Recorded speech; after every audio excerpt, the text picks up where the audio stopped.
Moi, je vais vous parler d'un film que je viens de revoir, Cruella. Et j'ai eu, voilà, je viens de m'acheter la version, on va dire collector du film, un film de 2021, en version Blu-ray Steelbook, puisque le boîtier il est en fer, donc c'est le Steelbook en forme de livre, d'où son nom. Voilà, avec une magnifique version édition du film de Greg Gillespie.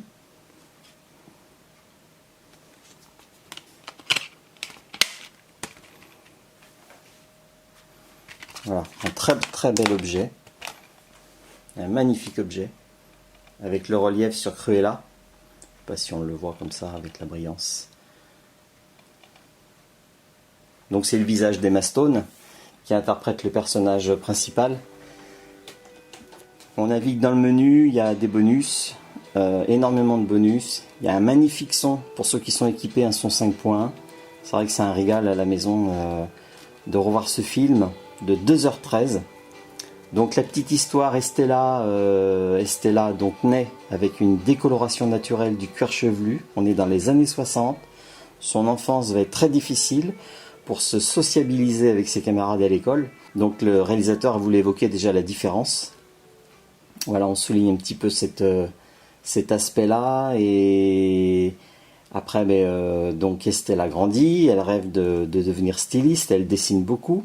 Elle voudrait se faire un nom dans le milieu de la mode. Et donc elle est petite, elle a une dizaine d'années. Lors d'une soirée au manoir Hellman, où on découvre le comédien Mark Strong, elle assiste au meurtre de sa mère attaquée par 3 dalmatiens.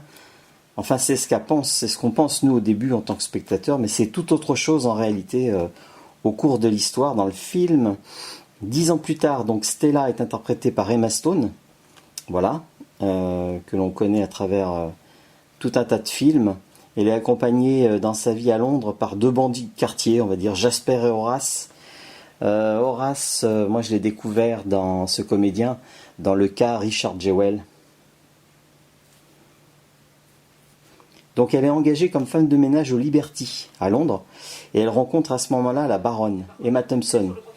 C'est un petit peu la Anna Wintour de l'époque, quoi. C'est une petite parenthèse, un clin d'œil à ce milieu très fermé de la mode et des gens qui paraissent... l'actrice Emma Thompson qui paraît très dure, très, très sûre d'elle, chef d'entreprise, qui se prend pour un génie. On apprend la véritable identité de la baronne au cours de l'histoire. En fait, c'est ça qui est intéressant.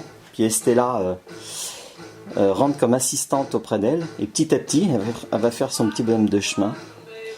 Et elle va découvrir le caractère donc, d'Emma Thompson, la grande directrice.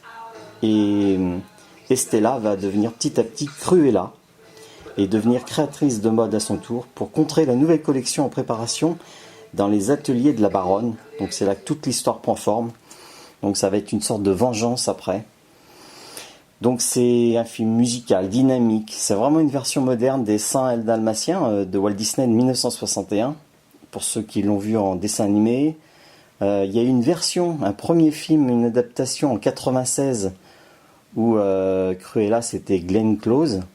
D'ailleurs il y avait c'était des costumes signés Jean-Paul Gaultier. Et le styliste, c'était Gérard Depardieu, d'ailleurs, dans cette comédie. Et petit à petit, donc, il y a eu plein d'adaptations aussi, et des suites en dessin animé, des 101 Dalmatiens.